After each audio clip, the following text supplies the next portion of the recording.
Hi guys, this is Henry and Mudge in Mrs. Hopper's house. Contents: a sweetheart dance, Mrs. Hopper costumes, a sweetheart dance. Valentine's Day was coming. Henry and Miss Big Dog Mudge was Valentine's Day because of the candy. They liked the yellow candy hearts that said, You're swell, oh dear, and things like that. Said the words and Mudge licked them off. They were a good team. On this Valentine's Day, Henry's father and Henry's mother were going to a sweetheart dance. Henry and Mudge would be staying with Mrs. Hopper. Mrs. Hopper lived across the street in a big stone with droopy trees and dark windows and a gargoyle on the door. Henry liked Mrs. Hopper, but he did not like her house. Are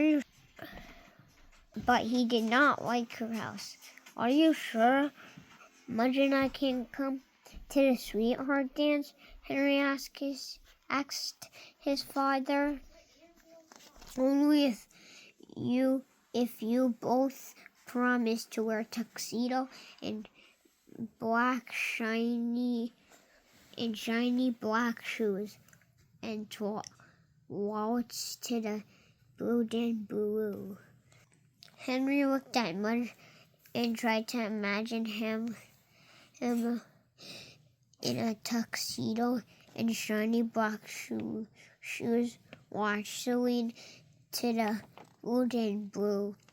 I think we'd better go to Miss Hopper's, Henry said. Good idea, said Henry's father, because Mudge only knows how to tap dance, Henry said with a grin. Hopper. On Valentine's night, Henry's parents got all dressed up. Henry looked at him. Wow, he said. I bet you didn't know I was this handsome, said Henry's dad.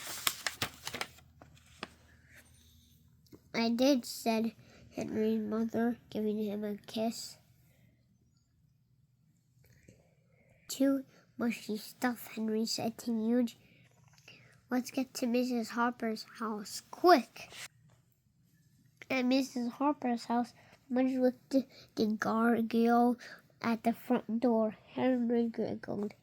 He didn't scare you, Mudge, Henry said. When Mrs. Hopper opened the door, she had a violin in her hand.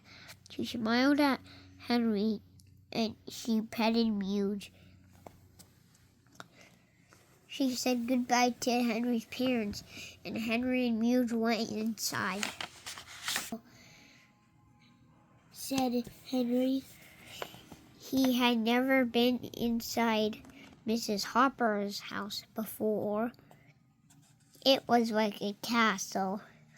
There were big chandeliers and tall paintings and a grand piano.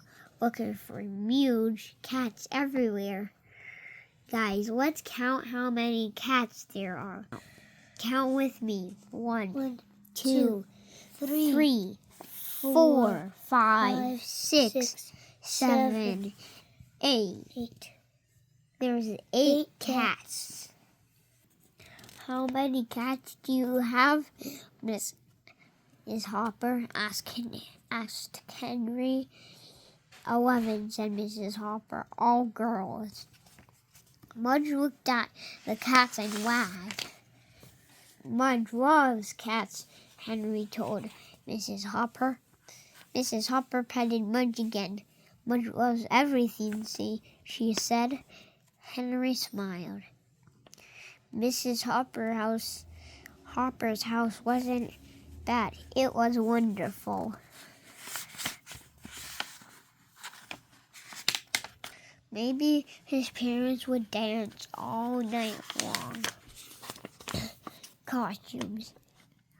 Mrs. Hopper wasn't like anyone Henry had ever met.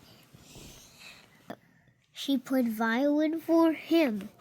She served him tea. She told him about her father, who had been a famous actor. She was very kind to Muse. She cooked him a bowl of oatmeal and gave him his own loaf of French bread. After the tea and music and oatmeal, Mrs. Hopper took them upstairs.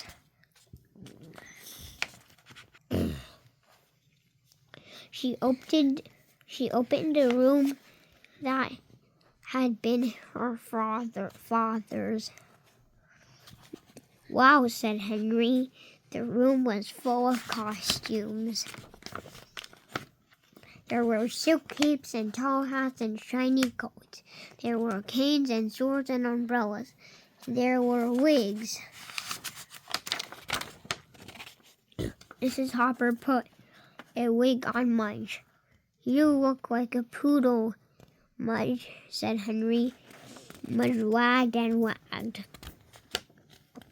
Henry and Mudge and Mrs. Hopper spent most of the evening in the costume room.